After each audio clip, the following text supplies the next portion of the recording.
추수 감사 예배 이렇게 말하지만 이제 성경적으로는 이제 초막절이라고 하고 또는 장막절이라는 말을 하기도 하고 또는 수장절이라고 말하기도 합니다. 이 절기는 이스라엘 백성들이 추수를 끝내고 하나님께서 그들을 애굽에서 구원해 주셨던 은혜, 광야 40년 살 수 없는 땅에서 그들과 함께 하시고 그들을 인도해 주셨던 은혜, 또 그 한 해 그들에게 풍성한 그런 추수를 주셨던 것이 우리의 수고로 거둔 것이 아니고 하나님의 은혜로 되어진 것입니다 라고 고백하며 드렸던 그 절기가 초막절이고 수장절이고 장막절이었습니다. 그런데 이것이 추수감사절로 11월 셋째 주에 지키게 된 것은 이제 영국에 있던 청교도들이 신앙의 자유를 찾아 배를 메이플라워를 타고 이제 미국에 도착을 해서 한 해 동안 많은 사람들이 풍토병으로 죽고 추위로 죽고 굶어서 죽고 이렇게 많은 사람들이 죽었습니다. 그러나 첫 해에 농사를 거두고 그것이 풍성한 곡식은 아니었지만 주변의 인디안들을 초청해서 하나님 앞에 음식을 나누고 드렸던 감사의 예배, 그게 땡스 기빙 데이 해서 추수 감사절로 오늘 교회 안에 절기로 이렇게 정착하게 되었습니다. 이 추수 감사절 또는 초막절이라고 하는 이 절기는 너무나 큰 은혜를 받은 우리들이 그 은혜를 망각하고 살지 않도록 그 은혜를 기억할 수 있도록 하나님께서 우리에게 제정하여 주신 절기다라는 사실. 그래서 여러분들이 그냥 몇 푼의 헌금을 드리는 절기다라는 것이 아니라 어떻게 몇 푼의 헌금이 하나님을 기쁘시게 할 수가 있겠습니까? 우리의 마음에 감사를 회복하고 은혜를 기억하도록 하나님께서 제정해 주신 절기다라는 사실을 잊지를 않았으면 좋겠고, 청교도들이 감사를 할 수도 있었습니다. 또 불평을 할 수도 있었습니다. 그들은 너무나 신앙의 자유, 하나님의 영광을 위하여서 모든 것을 버리고 신대륙에 도착을 했는데 그곳에서 기다리는 것은 추위였고 배고픔이었고 풍토병이었고, 그래서 가족을 잃었고 자식을 잃었고 부모를 잃었고 형제를 잃었습니다. 하나님, 우리의 신앙의 결과가 이런 비참함입니까?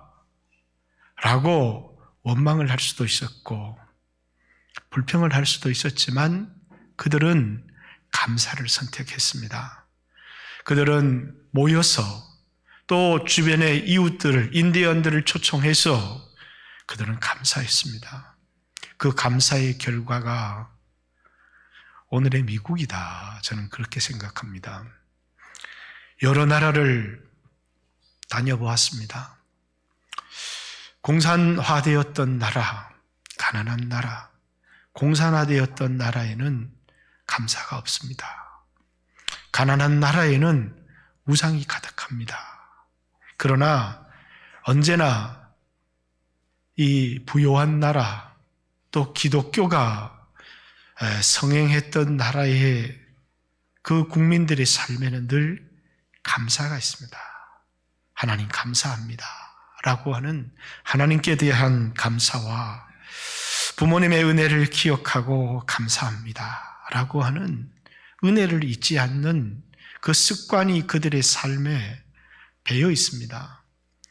오늘 제가 이 예배를 인도하면서 갑자기 가슴이 울컥해지는 것이 올 한 해 2월 17일 코로나로 한국 땅에 위기가 도착했고 수없는 은혜를 받은 성도들이 보여진 모습은 하나님의 은혜를 기억하고 감사해서 그 은혜에 합당한 삶을 살아가는 그런 성도들의 모습이 아니라 그냥 하나님을 이용하려고 하고, 그것이 나에게 위기가 되었을 때 수없는 변명들을 말하면서 직장생활, 여가생활 다 하지만 예배를 멀리하는 사람들, 또 그런 모습이 내 모습이기도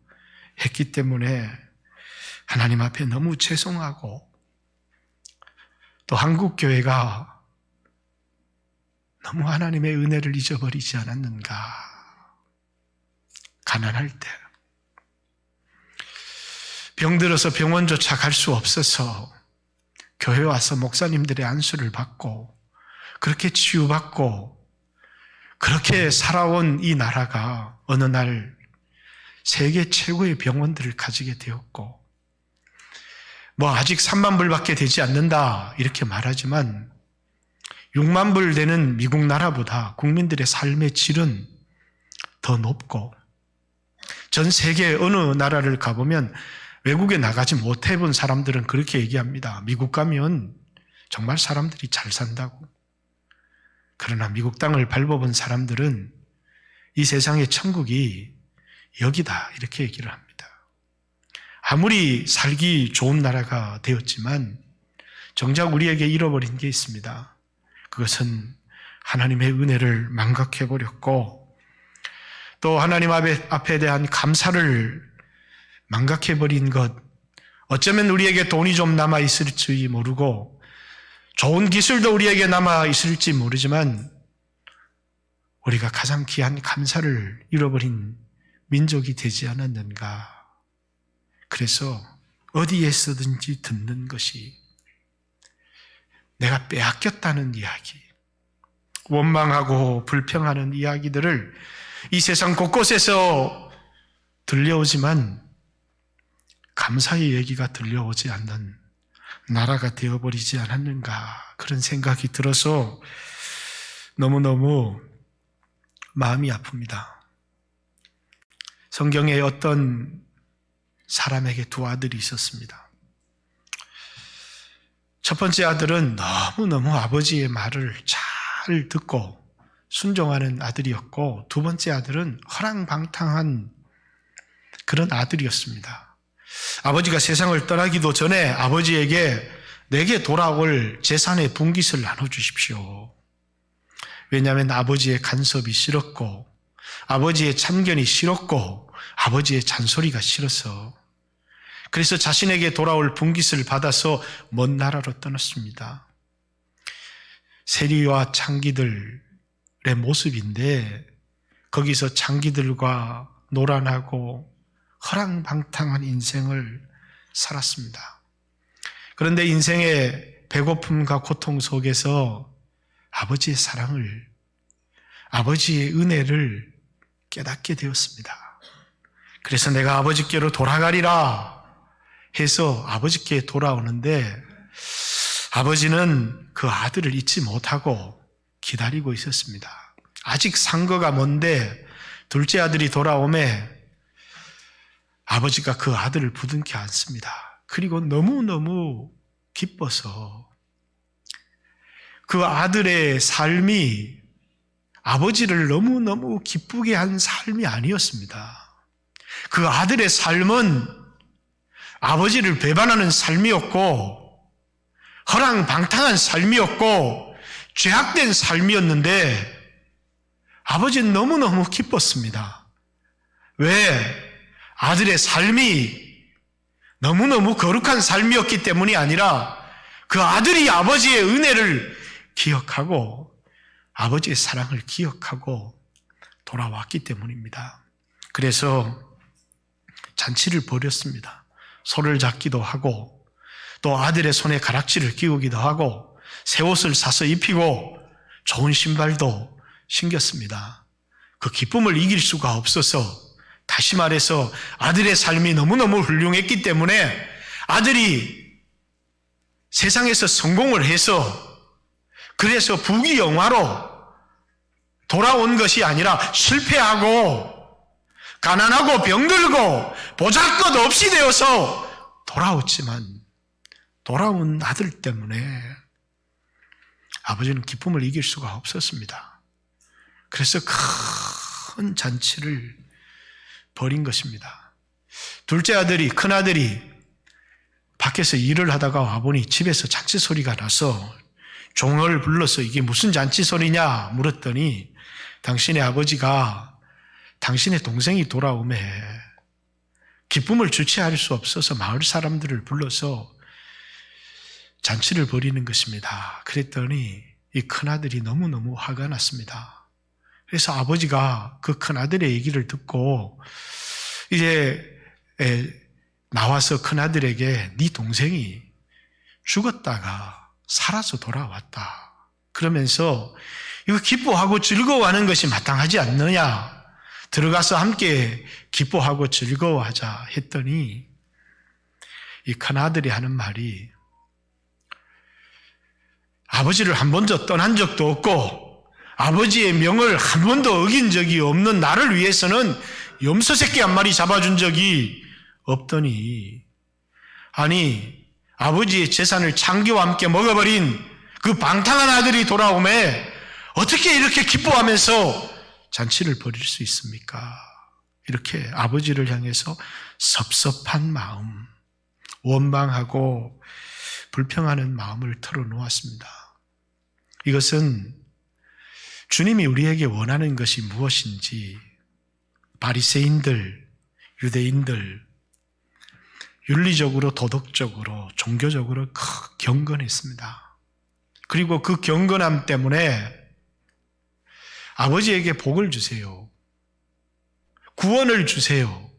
많은 재산을 물려주세요. 나에게는 그럴 자격이 있습니다. 라고 말하는 사람들은 구원에서 너무나 멀어졌고 예수님의 마음과는 너무나도 거리가 먼 마음이라는 것을 깨우쳐 주기 위해서 이 얘기를 한 겁니다. 세리 장기 이 세상에서 허랑방탕한 삶을 살았습니다. 음란하기도 하고 도적질하기도 하고 남을 이용하기도 하고 그런데 예수님의 구원을 받고 보니 나 같은 자를 구원해 주신 것이 너무너무 감사했습니다. 그래서 주님이 원하는 것이 무엇이냐면 우리는 경건하게 살아야 되겠죠. 그러나 주님이 더 원하는 것이 있다는 겁니다. 그것은 하나님의 은혜에 감사하는 마음이라고 하는 것입니다. 그리고 우리가 살아가는 것이 내 힘으로 살아가는 것이 아니고 내 경건, 내 능력으로 살아가는 것이 아니라 하나님의 은혜로 살아간다는 사실을 그래서 나의 나된 것이 하나님의 은혜로 된 것입니다. 이렇게 고백하는 하나님께 영광을 돌리는 사람이 되기를 원하시는 것이죠. 저는 여러분들이 경건하기를 원합니다. 저는 여러분들이 거룩하기를 원합니다. 여러분들이 헌금도 많이 드리기를 원합니다. 여러분들이 선교도 하고 많은 헌신도 하기를 원합니다. 그러나 그것 때문에 내가 하나님의 은혜로 이렇게 되었다는 사실을 알지를 못하고 거들먹거리기도 하고 마치 나에게 이런 것을 받을 자격이 있는 것처럼 내가 오늘 이렇게 된 것이 내 힘으로 되어지고 내 공로로 되어진 것처럼 그런 사람이 되어지기를 원치 않습니다. 차라리 삶이 무너지고 실패하고 잘못 살았지만 울면서 돌아와서 나의 나된 것이 하나님 은혜로 되어진 것입니다. 라고 고백하는 사람을 하나님이 훨씬 더 기뻐하신다. 라는 것입니다. 그래서 주님은 세리와 장기가 너희보다 하나님 나라에 가까우니라. 이렇게. 왜냐하면 도덕적으로, 윤리적으로, 종교적으로 거룩한 삶을 살았지만 하나님의 은혜를 알지 못하는 그것이 하나님의 은혜로 되어진 것이 아니라 영광을 하나님께 돌리는 것이 아니라 영광을 자신에게 돌리는 나에게는 그럴 자격이 있다 라고 말하는 사람은 하나님과는 아무런 관계가 없는 사람이라는 거예요. 예수님이 이 세상에 오신 이유는 의인을 부르러 온 것이 아니라 죄인을 불러서 회개시키러 오셨기 때문이다라는 사실입니다. 그런데 신앙의 기간이 길어지면서 우리는 그만 구원의 은혜를 잃어버릴 때가 너무나 많습니다. 하나님이 나와 함께 하셨던 은혜를, 분명히 은혜를 받은 사실이 나에게 있는데 그 은혜를 잊어버리고 교회 봉사하고 헌금하고 살아가면서 이제는 은혜는 없고 자신의 공로만 우리의 마음에 남은 사람들이 있다면 그 사람은 아무리 열심히 신앙생활을 한 것 같아도 주님과의 관계가 깨어져 버린다는 것입니다. 관계는 내가 죄를 짓고 넘어질 때도 주님으로부터 미안하고 죄책감을 느껴지지만 관계는 내가 주님의 은혜를 깨닫고 고백할 때 그때 주님과의 관계가 회복되어지고 주님과의 친밀함이 회복되어진다. 다윗이라고 하는 사람 너무나 큰 은혜를 받았습니다. 그런데 그 은혜를 잊어버리고 어느 순간 형통해서 전쟁의 위기도 없어지고 그러니까 많은 군대도 많은 영토도 넓혀졌습니다. 그 순간에 그만 교만해졌습니다. 그리고 음란의 죄를 범하고 살인의 죄를 범합니다. 그러면서 자기를 숨겨놓습니다. 마치 거룩한 사람인 것처럼 나단 선지자가 찾아와서 그를 책망합니다. 그를 책망한 내용은 딴 것이 아닙니다. 너는 노예였고 비참한 사람이었는데 내가 너를 택하여서 너의 주인의 집을 너에게 주었고 주인의 아내도 주인의 소유도 너에게 다 주었다는 것입니다.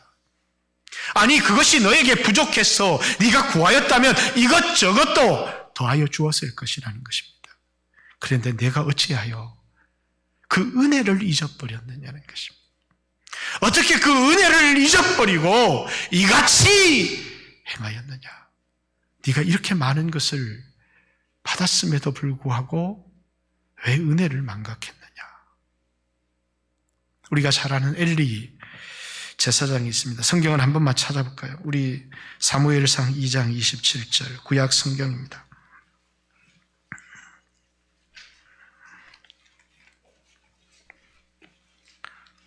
사무엘상 2장 27절 하나님의 사람이 엘리에게 와서 그에게 이르되 여호와의 말씀에 너희 조상의 집이 애굽에서 바로의 집에 속하였을 때 종이었을 때 그 말입니다. 노예였을 때 내가 그들에게 나타나지 아니하였느냐. 그들을 노예에서 구원했다는 겁니다. 이스라엘 모든 지파 중에서 내가 그를 택하여 구원받은 사람들 중에서도 너를 택하여서 내 제사장으로 삼아 그가 내 제단에 올라 분향하며 내 앞에 에봇을 입게 하지 아니하였느냐. 너에게 직분을 주기도 하고 하나님을 섬길 수 있도록 놀라운 존귀와 영광을 너에게 주지 않았느냐. 이스라엘 자손이 드리는 모든 화제를 내가 내 조상의 집에 주지 아니하였느냐. 이스라엘 백성들이 하나님께 드리는 그 제물을 너에게 주지 않았느냐. 너희가 어찌하여 내가 내 처소에서 명령한 내 제물과 예물을 밟으며 내 아들들을 나보다 더 중히 여겨 내 백성 이스라엘이 드리는 가장 좋은 것으로 너희들을 살찌게 하였느냐. 어떻게 하나님의 은혜를 잊어버리고 그만 그 아들 때문에, 그만 그 세상의 쾌락 때문에, 내가 원하는 그것 때문에 어떻게 하나님의 은혜를 잊어버리고 은혜에 이렇게 배은망덕 할 수 있느냐라고 책망하는 것입니다. 너를 구원한 것도 나고 너를 존귀하게 한 것도 나고 너에게 필요한 것을 채워준 것도 난데 너는 어찌해서 하나님을 존중히 여기지 아니하고 그만 육신의 쾌락 때문에, 아니 자식에 대한 소중함 때문에 하나님 명령을 어겼느냐? 나 여호와는 나를 존중히 여기는 자를 존중히 여기고 나를 멸시하는 자를 하나님이 멸시하겠다. 이렇게 엘리의 집에 하신 말씀이죠. 은혜를 받았음에도 불구하고 은혜를 망각해버리는 위험을 우리에게 경고해 주고 있는 것입니다. 예수 그리스도의 은혜로 우리는 구원을 받았습니다. 그 구원은 여러분이 원망을 하든 여러분들이 감사를 하든 그 구원은 누구도 뺏어갈 수는 없습니다. 그러나 감사를 선택한 인생과 원망을 선택한 인생의 길은 완전히 달라진다는 것입니다. 감사하는 사람은 하나님이 그를 쓰시고 감사하는 사람에게 더 감사할 조건들을 풍성하게 주시지만 원망을 선택하는 사람에게는 그만 하나님이 그에게 베풀 은혜가 메말라 버린다는 것입니다. 그럼 네 힘으로 살아봐라. 네가 지금 네 힘으로 이렇게 되었다고 얘기하는데 그러면 네 힘으로 살아봐. 그러면서 하나님이 은혜를 거두시게 되면 여러분 보십시오.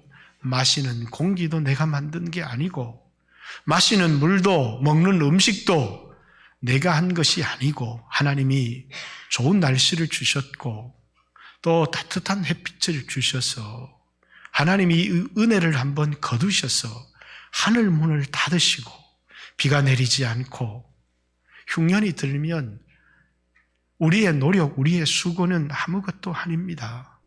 여호와께서 집을 세워주시지 않으면 세우는 자의 수고가 헛되고 여호와께서 성을 지켜주지 아니하시면 파수꾼의 경성함이 헛소르다. 아침에 일어나 늦게 누움이 다 헛되다는 것입니다. 우리가 수고도 합니다. 열심히 살아도 갑니다. 열심히 사는 인생이라고 다 세워지는 인생이 아닙니다. 열심히 살고 누구보다도 열심히 노력하지만 비참하고 초라해지는 인생들이 있는 것입니다. 왜냐하면 은혜가 없기 때문입니다. 사랑하는 성도 여러분, 노력하십시오. 경건하게 살려고 힘을 다 쓰십시오. 그러나 나에게 하나님의 은혜가 필요하고 예수 그리스도의 십자가의 은혜가 아니면 살 수 없는 자임을 고백하고 감사하는 하나님께 감사하고 부모님께 감사하고 늘 이웃을 돌아보며 원망하고 불평할 수 있는 그런 이야기지만 감사하고, 그렇죠. 우리도 노조도 있고 또 이렇게 착취를 당하는 사람도 있습니다. 그러나 먼저는 감사부터 해야 되지 않겠습니까? 당신의 회사 때문에 내가 지금까지 밥을 먹고 살았고 또 내 자식도 키웠고 내 자식을 대학도 보냈습니다. 이렇게 감사도 해야 되는데 당신이 나를 착취했습니다. 이러니까 모든 관계가 깨어져 버립니다. 또 가진 사람도 더 욕심이 생겨서 관계도 깨어져 버리고 원망과 불평만 생기고 그러면서 그런 나라는, 그런 가정은, 그런 인생은 그만 무너지고 만다라는 것입니다. 오늘 누가복음 18장에 나오는 이 본문의 17장이죠. 17장 11절부터 19절까지 나오는 이 본문의 말씀은 늘 감사절마다 나누어지는 말씀이기도 합니다. 오늘 17절에 있는 말씀, 예수께서 대답하여 이르시되 10사람이 다 깨끗함을 받지 아니하였느냐. 예수님께서 예루살렘에서 갈릴리로 가시는데 도중에 사마리아에 10명의 문둥병자를 만났습니다.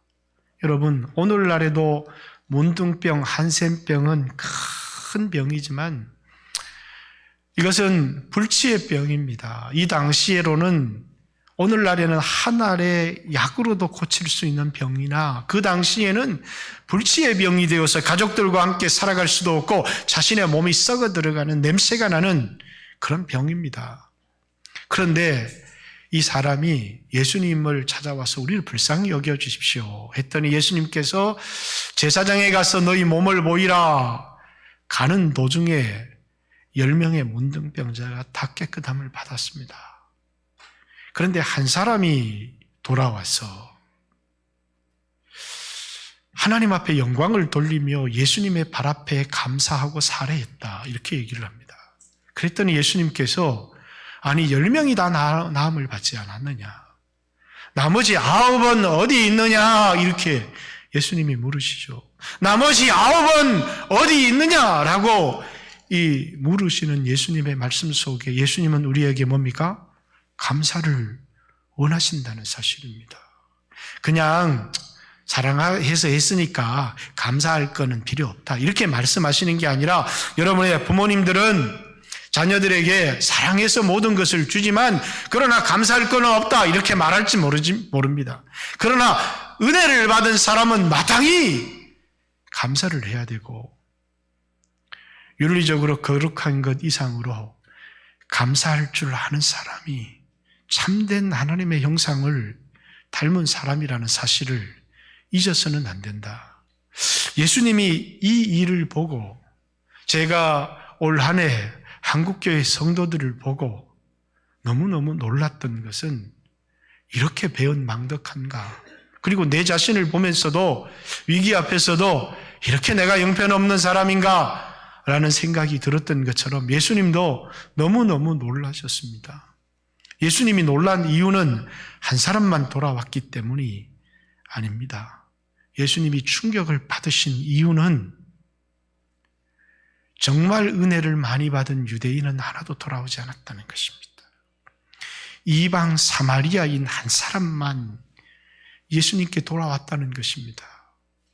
어떤 사람에게 큰 은혜를 주었는데 그 사람은 영광을 돌리지 않습니다. 감사하지 않습니다. 여러분, 부잣집 자식들이 감사하지 않습니다. 부잣집 자식들에게 효자가 잘 나지 않습니다. 많이 받았습니다. 그러나 감사가 없습니다. 유대인들은 선택을 받았습니다. 너무나 많은 은혜를 받았음에도 불구하고 돌아와 영광을 돌리며 감사하는 자가 없었습니다. 그런데 이방인이 돌아와서 살해하며 예수의 발 앞에 엎드려서 감사했다 이렇게 얘기를 합니다. 아마 돌아오지 않은 사람들은 이렇게 생각할지 모르겠습니다. 내가 예수님 앞에 나가서 부르짖었기 때문에 내가 나음을 받은 거야. 내가 기도했기 때문에 내가 나음을 받은 거지 라고 생각할지 모르겠습니다. 그래서 어떤 사람이 병고침을 받고 나면, 어떤 사람이 부자가 되고 나면 하나님 은혜에 감사합니다 이렇게 말하는 것이 아니라 내가 이렇게 많은 헌금을 하나님께 드렸습니다. 내가 이렇게 하나님 앞에 새벽 기도의 제단을 쌓고 하나님 앞에 부르짖었습니다. 그렇습니다. 우리는 새벽 제단을 쌓고 부르짖어야 되고 하나님 앞에도 드려야 합니다. 그러나 오늘 나의 치유받은 원인을 나의 기도에 있다. 내가 기도했기 때문에, 내가 하나님 앞에 드렸기 때문에, 내가 헌신했기 때문에 하나님이 나에게 이렇게 갚아주셨다 라고 자신의 성공의 원인, 또 자신의 치유받은 원인을 자신에게 돌리면서 사람들에게 내가 이렇게 기도했더니, 내가 이렇게 금식했더니 하나님이 나를 치료해 주셨다, 이렇게 그 성공과 치유의 원인을 자신에게 돌렸기 때문에 사람들에게 가서 내가 나음 받았습니다, 내가 부자 됐습니다 그러면서 자신의 성공과 자신의 치유를 자랑할지는 모르지만 하나님 앞에 돌아와서 감사하지는 않았습니다. 그런데 이 사마리아인들은 나음을 받은 것을 자랑하거나 사람들 앞에 자신의 성공의 원인을 자신이 이렇게 했다라고 말하기 전에 하나님 앞에 돌아와 감사했습니다. 수없이 여러분에게 말합니다만 저도 몸이 많이 아팠습니다. 회개도 하고 수없이 기도해봤지만 평안이 없었습니다. 내가 하는 회개, 내가 부르짖는 기도, 하나님이 깨닫게 해주셨습니다. 나의 회개도 중요하고 나의 부르짖음도 중요하지만 중요한 건 나를 향한 하나님의 사랑이었습니다. 그것을 깨닫는 것이었습니다. 하나님의 인자, 그것을 깨닫는 것이었습니다. 나를 향한 하나님의 인자가 너무너무 변하지 않는 사랑, 신실한 사랑, 죄인을 향한 용서와 끝없는 사랑이 나를 회복시키는 것이지, 나의 회개 안 해도 된다는 것이 아닙니다. 그래서 주님께 찬양을 드리는 겁니다. 내가 회개했더니 하나님이 이렇게 나를 고쳐주셨습니다. 여러분, 우리가 용서를 받은 것이 우리의 회개 때문입니까? 예수님의 십자가의 죽음 때문입니까? 사람들은 회개를 말하는 사람이 있습니다. 그렇습니다. 회개라고 하는 것은 인간의 입장에서 너무나 중요한 것입니다. 그러나 내가 용서를 받은 것은 나의 회개 때문이 아니라 예수님의 십자가의 죽음 때문이라는 사실을 기억해야 합니다. 그러나 사람들은 예수님의 십자가의 죽음을 망각해버립니다. 그 예수님의 십자가의 죽음 앞에서 나의 삶을 바꾸고 하나님 은혜에 합당한 삶을 살겠습니다라고 하는 회개는 마땅한 것이지만 마치 나의 회개가 나에게 구원을 가지고 온 것처럼 생각하면 그건 어마어마한 교만이라는 것입니다. 우리의 죄가 용서를 받은 것은 내가 회개했기 때문이 아니고 예수님이 나를 위해서 십자가에 죽으셨기 때문에 내 죄가 용서를 받은 것이고 내가 하나님의 자녀가 된 것이라는 사실을 잊지 말아야 될 것입니다. 하나님은 우리에게 감사를 원하신다라는 사실입니다. 뿐만 아니라 감사하는 것은 하나님께 영광을 돌리는 것입니다.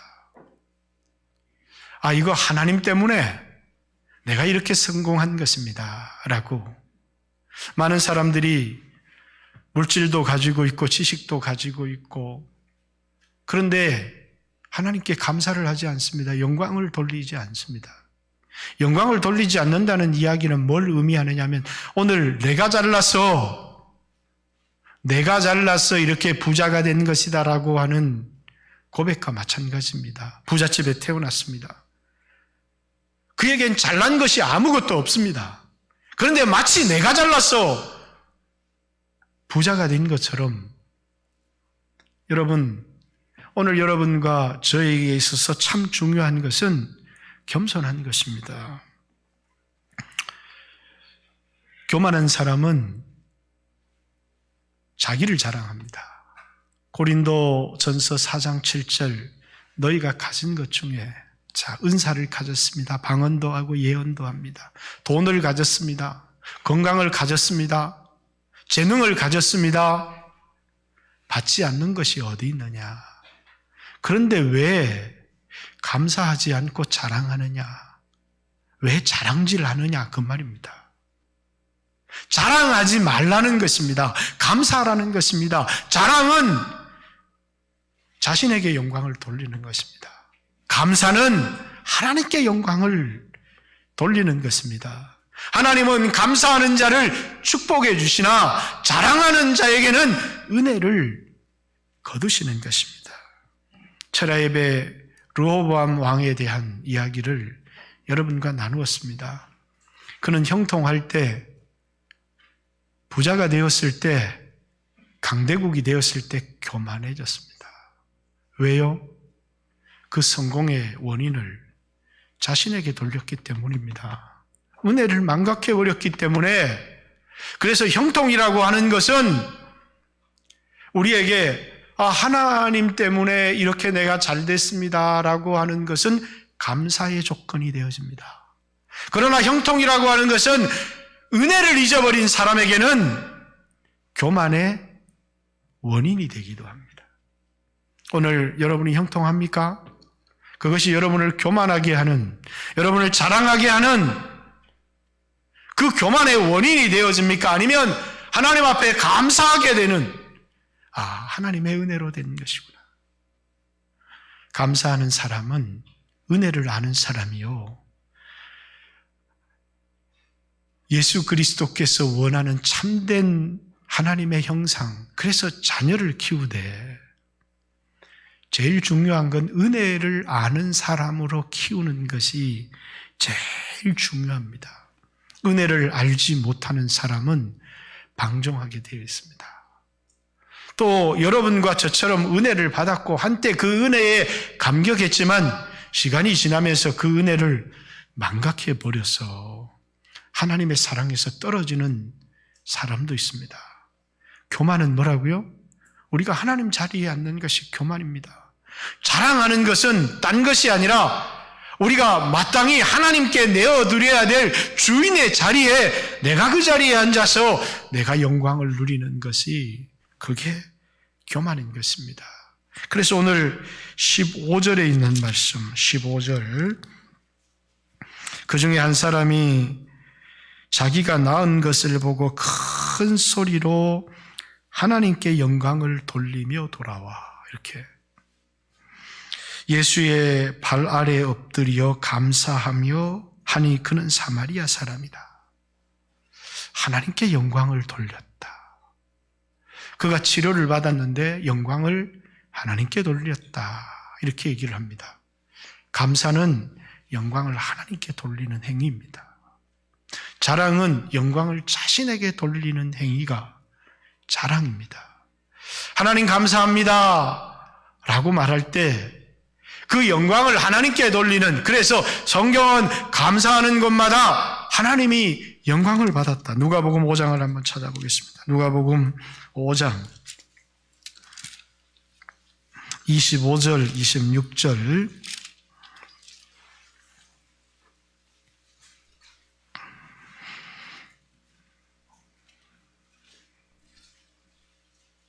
그 사람이 그들 앞에서 곧 일어나 그 누웠던 것을 가지고 하나님께 영광을 돌리며 자기 집으로 돌아가니 모든 사람이 놀라 하나님께 영광을 돌리며 심히 두려워하여 이르되 오늘 우리가 놀라운 일을 보았다.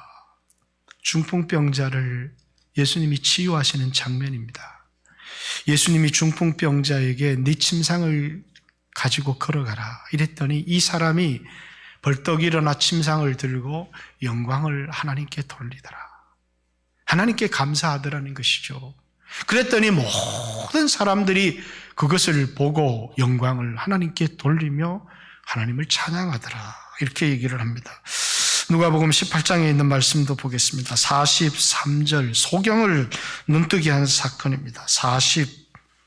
43절, 곧 보게 되어 하나님께 영광을 돌리니 예수를 따르는 백성이 다 이를 보고 하나님을 찬양하더라, 이렇게 얘기합니다. 하나님이 여러분과 저를 부르신 이유가 거룩한 삶을 살아서 이 세상에 하나님이 어떤 분인지를 드러내기도 원하지만 중요한 건 뭡니까? 하나님의 은혜에 대하여 감사하여서 하나님께 영광을 돌리는 그런 사람이 되도록 여러분과 저를 불렀다라는 사실입니다. 그래서 감사는 영광을 하나님께 돌리는 행위가 감사입니다. 자랑은 영광을 자신에게 돌리는 행위가 자랑입니다. 사람들은 좋은 차를 사고도 자랑하고 싶어 합니다. 좋은 집에 살면서도 자랑하고 싶어 합니다. 좋은 직장에 들어갔어도 마치 내 실력으로 들어간 것처럼, 비록 그렇다고 할지라도 하나님의 은혜가 없이는 들어갈 수가 없었기 때문에 좋은 대학을 합격하고도 자랑을 하고 싶어 합니다. 좋은 옷을 입고도 자랑하고 싶어 합니다. 그러나 하나님은 우리에게 감사하라고 하십니다. 좋은 대학에 들어가도 감사하라고 하십니다. 좋은 직장에 들어가도 감사하라고 하십니다. 좋은 집을 사도 감사하라고 하십니다. 감사는 영광을 하나님께 돌리는 것이고, 자랑은 현재를 만족해 하는 것이지만 감사는 미래를 만드는 것이 감사다라는 사실을 잊지 말아야 되겠습니다. 뿐만 아니라 오늘 마지막 절 17장 마지막 절에 있는 말씀을 19절 그에게 이르되 일어나 가라 내 믿음이 너를 구원하였느니라 하시니 이렇게 내 믿음이 너를 구원하였다 이렇게 말씀하십니다. 하나님은 이렇게 영광을 하나님께 돌리는 자에게 놀라운 축복을 주셨다는 것이죠. 오늘 10명의 문둥병자가 9명은 병을 고치는 믿음을 가지고 있었습니다. 병을 고치는 믿음. 그래서 사람들은 암병 고쳤다, 불치병 고쳤다 감사하는데 한 명은 병을 고치는 믿음이 아니라 감사하는 믿음을 가지고 있었습니다. 병을 고치는 믿음과 감사하는 믿음의 차이가 뭔지를 아십니까? 병을 고치는 믿음은 주시옵소서라고 하는 믿음입니다. 나의 병을 고쳐 주시옵소서. 나의 이 가난을 돌아보아 주시옵소서. 내 자식을 좋은 대학에 들어가게 해 주시옵소서. 그러나 감사의 믿음은 그것을 넘어서서 어떤 믿음이냐면 하나님께 드리는 믿음입니다.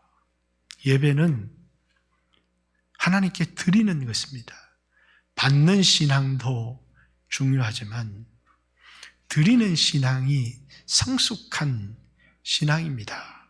하나님은 우리가 받기만을 원하시는 것이 아니라 그것을 감사해서 주님이 우리에게 주신 것을 따라 드릴 수는 없겠지만 감사할 수 있도록 그 은혜를 표현할 수 있도록 여러분 그리스도인이 되어서 은혜를 받았지만 은혜를 망각하고 불평하는 사람에게는 미래가 없습니다.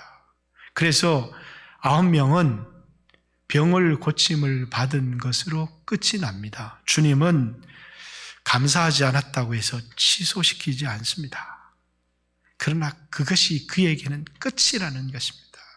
그러나 감사하며 돌아온 자에게 뭐라고 말씀하십니까? 그에게 이르시되 일어나 가라 내 믿음이 너를 구원하였느니라. 9명의 그 문둥병의 치유를 받은 사람은 몸은 고침을 받았을지 모르지만 영혼의 구원은 얻지 못하였습니다. 그러나 감사하는 사람은 몸만 구원을 얻었을 뿐만 아니라 더 중요한 그의 영혼이 영원한 생명과 구원을 얻었다는 것입니다. 그래서 예수님이 뭐라고요? 9명은 몸의 치유를 받았지만 감사하지 않았다고 해서 그에게 준 것을 뺏는 법은 없습니다. 그러나 감사하는 자에게는 그에게 준 것보다 더 넘치는 귀한 것을 우리에게 주시는 분이라는 사실을 잊지 않으시길 바랍니다. 사랑하는 성도 여러분, 오늘 여러분 진심으로 하나님께서 우리에게 주신 은혜에 대하여 감사해 보십시오. 죄를 졌을 수도 있고 넘어졌을 수도 있지만 그 감사가 여러분과 하나님과의 깨어진 관계를 회복시켜 주실 것입니다.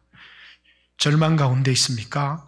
낙심하지 말고 감사해 보십시오. 그러면 내 마음속에 소망이 생겨나기 시작할 거고 하나님의 도우심에 대한 기대가 생겨나기 시작할 것이고 그리고 그것은 나의 기대에 끝나는 것이 아니라 하나님께서 놀랍게 여러분의 인생을 회복시켜 주시는 그런 놀라운 축복을 경험하게 될 것입니다. 형통하십니까? 자랑하지 말고 감사해 보십시오. 그러면 여러분의 마음에 참된 평강이 찾아올 뿐만 아니라 하나님이 여러분의 길을 더 축복으로 열어주실 것입니다. 사랑하는 성도 여러분, 저는 올 한 해 우리 교회뿐만 아니라 한국교회를 보면서 느낀 것은 감사를 상실했다는 것입니다. 감사를 상실했기 때문에 예배가 무너지고 감사를 상실했기 때문에 하나님을 이용만 하려고 하는 마치 둘째 아들처럼 원망과 불평과 섭섭함만을 토로하는 그런 신자들이 너무나 많이 늘어난 것이 아닌가 그런 생각을 합니다. 이번 추수 감사의 절기를 통해서 여러분과 제가 감사를 회복하는 귀한 성도들 되시기를 주님의 이름으로 축복합니다. 오늘 시간을 보지 않고 이렇게 설교를 하다 보니 10분 정도 초월했습니다. 그러나 우리가 시간을 넘어서서 같이 한번 하나님 앞에 주님 감사합니다. 구원해 주신 것에 대한 감사, 배은망덕했던 것에 대한 회개, 자랑하며 살았던 것에 대한 교만, 하나님의 자리에서 내려와서 다시 종의 자리에 주님의 은혜를 기억하고 감사하는 하나님이 여러분의 인생을, 여러분의 가정을, 여러분의 기업을 세워줄 수 있기를 원합니다. 같이 한번 주여 하신 후에 하나님 앞에 기도합니다. 주여!